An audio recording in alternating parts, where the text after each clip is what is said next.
D G S P R نے press conference کی، جیسا کہ میں نے آپ سے کہا تھا کہ وہ ایک پریس کانفرنس کریں گے، انہوں نے ایک اور پریس کانفرنس کی.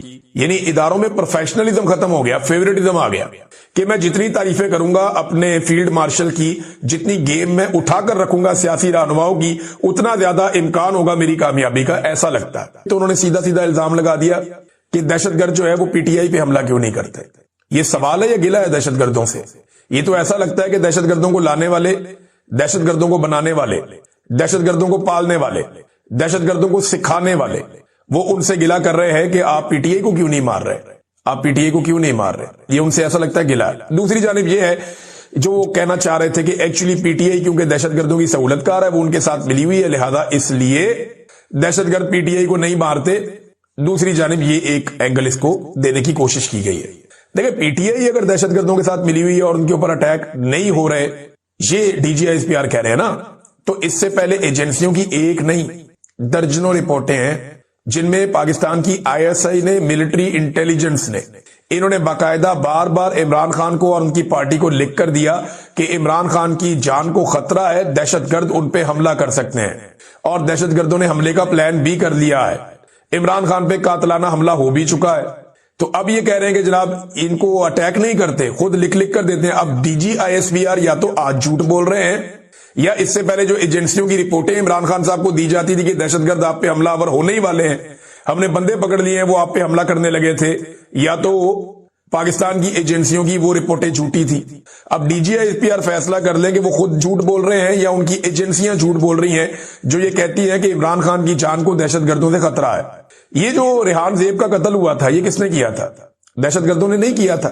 مراد سعید کی پوری فیملی کو تباہ و برباد کر دیا، دہشت گردوں نے ان کے اوپر بھی حملہ کیا.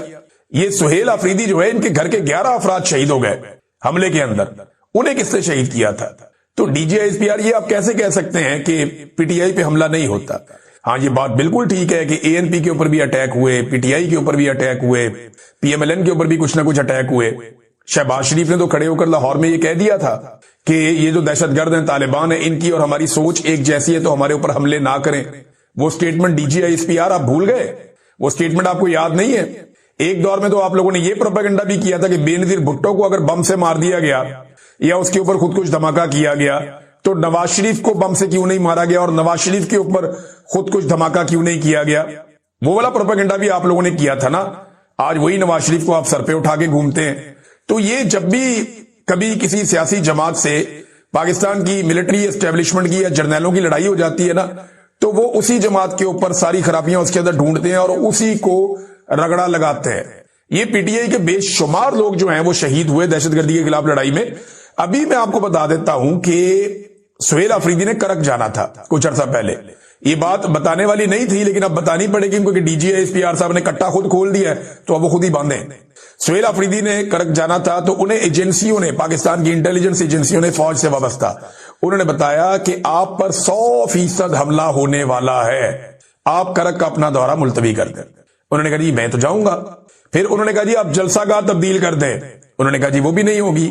انہوں نے کہا جی پہاڑوں پہ آ کے وہ بندے بیٹھے ہوئے ہیں جنہوں نے آپ کو ٹارگٹ کرنا ہے، آپ کو کیوں سمجھ نہیں آ رہی، آپ کو قتل کر دیا جائے گا، جلسہ گاہ تبدیل کر دیں. انہوں نے جلسہ گاہ تبدیل نہیں کی. پھر یہ کہا گیا سٹیج کا رخ بدل دیں. انہوں نے کہا جی سٹیج کا رخ بھی نہیں بدلے گا.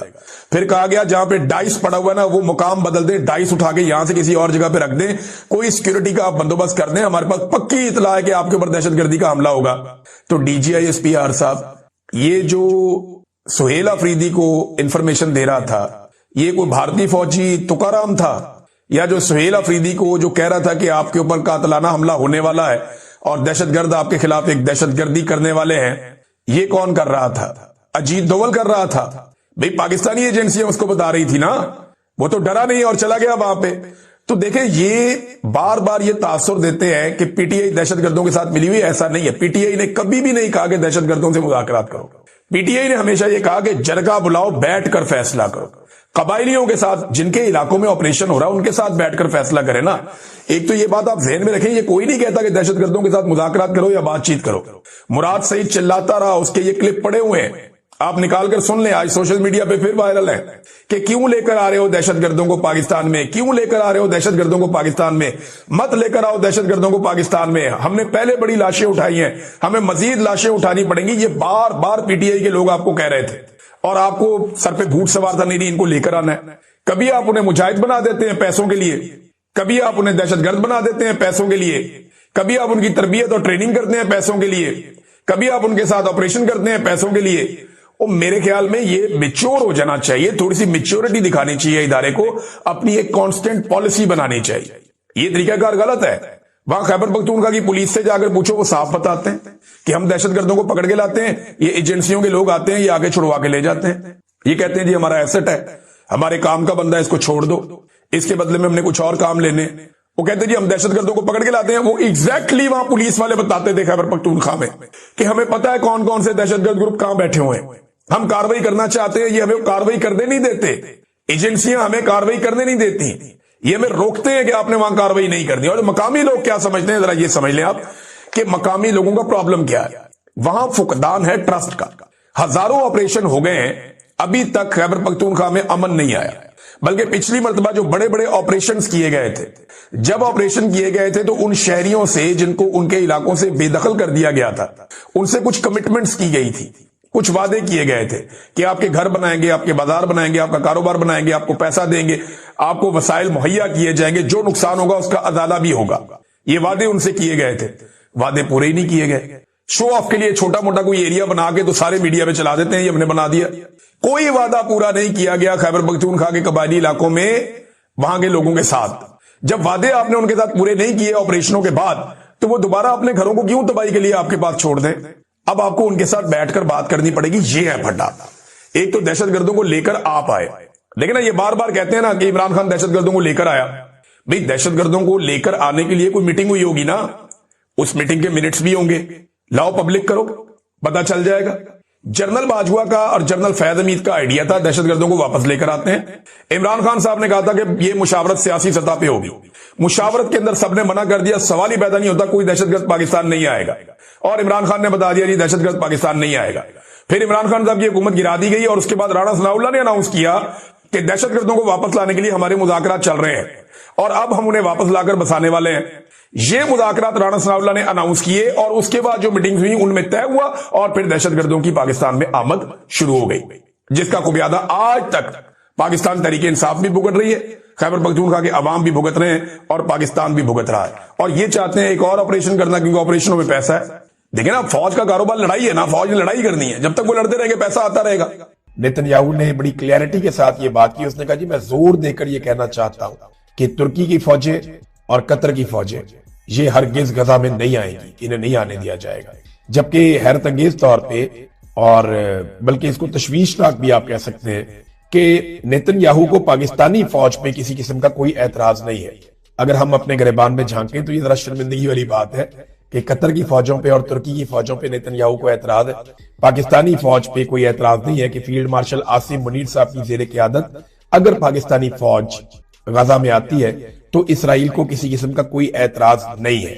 और ट्रंप ने बता भी दिया कि ये फौजें आएंगी तो आकर ड्यूटी क्या करेंगी, और इस ड्यूटी के लिए पाकिस्तान इतना उतावला है कि पूरी दुनिया में किसी और मुल्क ने ऐसा नहीं किया। लेकिन पाकिस्तानी हुकूमत ने, पाकिस्तानी फौज ने बाकायदा एक अर्जी डाली है कि हमारी फौज को जरूर आप गजा में ले जाएं। अब $1 अरब पाकिस्तान कैसे देगा? अच्छा, डोनाल्ड ट्रंप ने ना बहुत सारे ममालिक को इस पे लेटर लिखा है। रूस ने बड़ा जबरदस्त गेम किया। रूस ने एक ऐसा खेल खेला कि मैं वो पढ़ के हैरान हो गया। देखिए, इंटरनेशनल सियासत है ना, उन्होंने अपनी सियासत की। रूस ने यह किया कि यूक्रेन की जंग के बाद अमेरिका और मगरबी ममालिक ने रूस के अरबों डॉलर के असासे मुंजमद कर दिए थे। प्यूटन ने एक बयान जारी कर दिया। प्यूटन ने कहा ठीक है जी, अगर आप चाहते हैं कि हम गजा पीस बोर्ड का हिस्सा बन जाएं तो वो जो पैसे हमने आपको देने हैं वो उन अकाउंटों में से आप ले लें, वहां से आप वो पैसे पूरे कर दें जो अमेरिकन के पास पड़े हुए। अमेरिका फंस गया। अब उसके लिए अमेरिका को जो है ना वो डी फ्रीज करने पड़ेंगे, यानी जो मुंजमद किए हुए असासे हैं रूस के उनको वापस डी फ्रीज करना पड़ेगा और रूस के ऊपर जो पाबंदियां हैं वो खत्म करनी पड़ेंगी। तो रूस ने तो चले अपना एक दाव खेल दिया, वो हम देख भी रहे हैं। नादरीन, अमेरिका बार बार कनाडा को धमकी लगाता रहता है और ट्रंप जो है वो खुलकर कहते हैं कि कनाडा हमसे मुफ्त में सहूलियात और अशिया लेता है, चीजें लेता है हमसे, उसे हमारा एहसानमंद होना चाहिए, लेकिन वो हमारा एहसानमंद नहीं होता। कनाडा का वजूद ही अमेरिका की वजह से है। फिर कैनेडियन वजीर आजम को मुखातिब करते हुए उन्होंने कहा कि आइंदा बयानात देने से पहले ये बात अपने जहन में रखना। अब इसके जवाब में कनाडा के वजीर आजम ने एक अजीबोगरीब हरकत कर दी। उन्होंने अपने एक्स के ऊपर एक इश्तिहार पोस्ट कर दिया, सरकारी इश्तिहार है ज़हनी मरीजों के हवाले से, जिसमें दिमागी सेहत के हवाले से एक पैगाम दिया गया। तो उस पर उन्होंने ये भी कहा कि अगर कोई इसका शिकार है तो उसकी मदद के लिए हम तैयार हैं, यानी हम उसकी मदद कर सकते हैं। तो ये अब डोनाल्ड ट्रंप को चिढ़ाने वाली बात है। इससे पहले मादुरो भी डोनाल्ड ट्रंप को चढ़ा रहा था, फिर उसके बाद उसको उठाकर अमेरिकी फौजी अपने साथ ले गए। लेकिन क्या ये कनाडा के साथ हो सकता है? कनाडा बड़ा मुल्क है, तगड़ा मुल्क है। कनाडा ने अमेरिकी हमले की सूरत में जवाबी हिकमत अमली पे भी कुछ इंटरनेशनल मीडिया बता रहा है कि काम किया है। डोनाल्ड ट्रंप ने धमकी लगाई थी यूरोपीय यूनियन को टैरिफ की। उसने कहा था कि अगर आप मेरे साथ शामिल नहीं होते तो मैं टैरिफ लगा दूंगा। एक चीज नाज़रीन और अपने ध्यान में रखिएगा, ये बरतानिया हो गया या यूरोपीय यूनियन के ममालिक हो गए या कनाडा वगैरह हो गए, अगर आपको ये लगता है ना कि ये फलस्तीनियों के हक में खड़े होकर गजा पीस बोर्ड का हिस्सा नहीं बन रहे, तो अपनी गलतफहमी आप दूर कर दें। इनके मामला अपने अलग हैं। इनके मामला शुरू होते हैं डोनाल्ड ट्रंप के आने के बाद। जो वो यूक्रेन के सदर के साथ, ज़ेलेंस्की के साथ वो रवैया रखता है, उससे यूरोप को टक जाता है। फिर जो उसने अचानक से वेनेजुएला के साथ किया, फिर जो कनाडा के साथ उसकी एक टसल शुरू हो गई, फिर जिस तरह वो टैरिफ लगाना शुरू कर दिए डोनाल्ड ट्रंप ने, फिर जैसे नेटो के बारे में डोनाल्ड ट्रंप का रवैया रहा, उसके बाद जैसे डोनाल्ड ट्रंप ने कहा कि मुझे ग्रीनलैंड चाहिए, इन सारी चीजों ने भड़का दिया यूरोप को और कनाडा को और बाकी ममालिक को, बरतानिया वगैरह भी है। तो इन सबको लगा कि ये तो हमारे हाथ से गेम निकल जाएगी, हम तो जैसा कि एक गुलाम बनते जा रहे हैं। तो इनके अंदर एक रिएक्शन पैदा हो गया। अब जब उन्होंने रिएक्शन दिया तो रिएक्शन ये आ गया आपके सामने। जो यूरोपीय यूनियन है उन्होंने भी एक ऐलान कर दिया। उन्होंने कहा जी ठीक है, ये यूरोपीय पार्लियामेंट है, उन्होंने अमेरिका से तजारती मुआहदे की मंजूरी को मुअख्खर कर दिया। उन्होंने कहा ठीक है, जो मंजूरी हुई थी हम उसको मुअख्खर कर रहे हैं। अगर आप टैरिफ लगा रहे हैं तो हम भी आपके साथ तजारती मुआहदा जो हुआ था उसकी मंजूरी को मुअख्खर कर रहे हैं। जिसके बाद डोनाल्ड ट्रंप ने एक और यू टर्न लिया। 2 यू टर्न है डोनाल्ड ट्रंप के, दोनों मैं आपके सामने रखता हूं। डोनाल्ड ट्रंप ने ग्रीनलैंड के बारे में नया बयान दिया कि हमने ग्रीनलैंड और दरहकीकत पूरे आर्कटिक खित्ते के हवाले से मुस्तकबिल के एक मुआहदे का फ्रेमवर्क तैयार कर लिया है। ये हल अगर मुकम्मल हो गया तो अमेरिका और तमाम नेटो ममालिक के लिए बेहतरीन साबित होगा। मैं वो महसूलात आयद नहीं करूंगा, यानी ये जो उसने पहले कहा था ना कि मैं नए टैरिफ लगा रहा हूं, तो उसने कहा जी मैं टैरिफ नहीं लगाऊंगा जो 1 फरवरी से नाफजुल अमल होने वाले थे। यानी फरवरी से मैंने जो टैरिफ लगाना था वो टैरिफ मैं नहीं लगा रहा, क्योंकि आगे से जवाब आना शुरू हो गया ना। द गोल्डन डूम के हवाले से मजीद बातचीत जारी रहे, क्योंकि इसका ताल्लुक ग्रीनलैंड से है, सियासी अहमियत और पस मंजर। उन्होंने कहा जी कि अब हम ये नहीं करने जा रहे। और यानी एक तरफ डोनाल्ड ट्रंप को थोड़ा सा झटका लगा कि ये कैसे हो सकता है कि यूरोपीय ममालिक इकट्ठे हो जाए और मेरे खिलाफ खड़े हो जाए। और यहाँ पे क्योंकि कुछ ऐसे ममालिक डोनाल्ड ट्रंप ने अपने साथ शामिल किए जिनके पास वसाइल भी हैं, फौजें भी हैं, लेकिन वो नया खित्ता है। लेकिन डोनाल्ड ट्रंप की इनके साथ तारीखी हमआहंगी नहीं है। और ये वाले ममालिक जो है चीन और रशिया के साथ भी ताल्लुकात रखते हैं। तो डोनाल्ड ट्रंप ने वन मैन शो की कोशिश की। एक जगह पे उन्हें कामयाबी मिली, दूसरी जगह पे उन्हें बहुत बड़ा झटका लगा, और वो झटका लगने के बाद वो संभल गए और उन्होंने कहा जी मैं कोई टैरिफ नहीं लगा रहा, मैं कोई ग्रीनलैंड पे कब्जा नहीं कर रहा, हम कोई तरीकाकार निकाल लेते हैं। तो नाज़रीन ये चीजें हम डिस्कस करते रहेंगे। मैं पाकिस्तान के अंदर से 2 खबरें वो आप तक पहुंचा दूं, उसके बाद फिर हम वीलॉग को खत्म करते हैं। नंबर 1, DGISPR ने ये शिकवा किया था दहशतगर्दों से कि वो पाकिस्तान तहरीक इंसाफ पर हमला क्यों नहीं करते। स्वात से सूबाई वजीर है पाकिस्तान तहरीक इंसाफ के डॉक्टर अमजद अली खान साहब। ये शानदार और बाउसूल इंसान, मैं इन्हें बड़ी अच्छी तरह जानता हूं, कमाल आदमी, बड़े बाइज्जत इंसान, और ये एंटी एस्टेब्लिशमेंट आदमी है, बहुत सिविलियन सुपरमेसी में मानते हैं और तरक्की पसंद इंसान है, बहुत जबरदस्त आदमी, बाउसूल आदमी, ईमानदार इंसान है। तो डॉक्टर अमजद अली खान साहब के घर पे दहशतगर्दों का हमला हुआ, उनके घर पे ग्रेनेड फेंका गया और उन्होंने इसके बारे में एक स्टेटमेंट भी दिया। डॉक्टर अमजद अली खान साहब कहते हैं कि 9 मई के बाद 21 जुलाई को मेरे छोटे बेटे को उठा लिया गया। उसकी उम्र 9 साल थी। मुझे कॉल की गई और कहा गया कि अपनी 10 मिनट की वीडियो जारी करो और तहरीक इंसाफ से लाताल्लुकी करो, सियासत को छोड़ दो। मैंने तब भी इनकार किया था, आज भी मैं वहीं खड़ा हूं, हम पीछे हटने वाले नहीं हैं। ये जितना ज्यादा जुल्म होता है, जबर होता है। देखिए उन्होंने एक और बड़ी अजीब बात की, उन्होंने इसको जोड़ दिया दोबारा जाके रियासत के साथ। उनके घर के ऊपर ग्रेनेड चला और जो उन्होंने स्टेटमेंट जारी किया वो 9 मई के बाद जो उनके 9 साल बच्चे के साथ किया गया, اس کے ساتھ جوڑا انہوں نے اس کو. یہ وہ چیز ہے ریاست کو جس سے جان چھڑانی مشکل ہو رہی ہے. رانا ثناء اللہ صاحب نے بھی ایک مرتبہ یہی بات اٹھائی کہ اگر جناب الیکشن لڑنے کے لیے 25 سال کی حد ہے، صدر بننے کے لیے 40 سال ہے، وزیر اعظم بننے کے لیے بھی عمر کی حد ہے، ہائی کورٹ اور سپریم کورٹ کا جج بننے کے لیے بھی عمر کی حد ہے، تو پھر ووٹ ڈالنے کے لیے بھی 18 سال سے بڑی عمر ہونی چاہیے. اب یہ رانا ثناء اللہ صاحب کا ایک دعویٰ ہے، اس میں خوف نظر آتا ہے. مجھے ایسا لگتا ہے کہ پی ایم ایل این نے اور پیپلز پارٹی نے یہ طے کر لیا ہے اور اسٹیبلشمنٹ نے انہیں شاید یہ بتا دیا ہے کہ اب 18 سال کا ووٹر، اور یہ وجہ یہ ہے کہ D G I S P R 18 19 20 سال کے لوگوں کو جا کر ملتے ہیں یونیورسٹیز میں، کالج